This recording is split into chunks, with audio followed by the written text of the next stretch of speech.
I am Dr. Madhuri Chatterjee, and we start with the general English class. The first topic and the interesting one which I have taken is structure of a sentence in grammar. And I have some sentences written before you. You can see the birds are flying in the sky. All right. The second one is the children are sitting in the room, and the third one is rain is coming from the morning. Now, if you look at the sentences closely, simple sentence, the children are sitting in the room. Now, how many, there's the sentence is made up of, the basic fundamental things are made up of group of words. And how many words do you see here?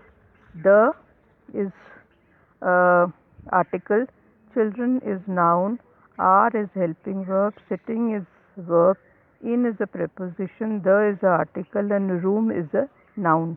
So this whole thing, if you write it together, it makes some sense. All right. So the definition, if you say a group of words make a sentence, it makes a sentence, but it does not make a complete sense unless and until you put the object behind it. Now अब आप sentence देखिए, the birds fly, the dogs bark.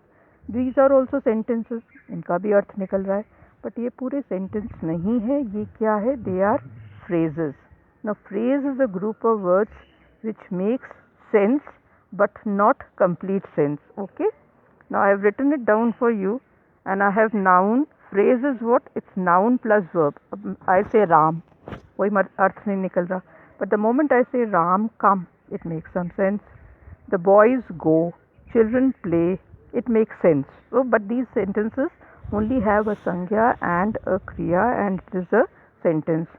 The second one, if you look, and which is making a complete sense, means the sentence should have a noun and a pronoun and a predicate. That is, the children are sitting in the room, which is making a complete sense. Now, what are these group of words usually called? They are called parts of speech, and they are used to make sentences. I have written those parts of speech for you, and they are first noun, pronoun, verb, adverb, adjective, preposition, conjunction, interjection, and let me add one more thing, which is article. Now if I go back again to this, now you see, pehla word, the is an article, the children is a noun, the sitting, verb, in, preposition, the room. ये सारी चीज़ें क्या है? Parts of speech.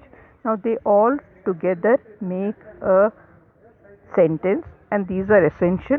One more thing I want to tell you. Suppose I have one more example given. The boys are working in the field. Now you see the 1, 2, 3, 4, 5 and 6 and 7 words. Now this is a complete sentence because the words are all making sense, and this is a sentence. And I put another word, sentence, the boys are working. Now this is also making sense because it's got a noun and it has got a verb, sangya and a kriya. But this is not a complete sentence. This is just a phrase. All right. So we will start with each parts of speech gradually, and I must tell you that noun and pronoun are most important because they are what you call the karta, or you have called the subject, and they make the parts of speech. You can take down the notes also if you want, and let me see if you are understanding the thing clearly or not, and give me some feedback. Thank you so much.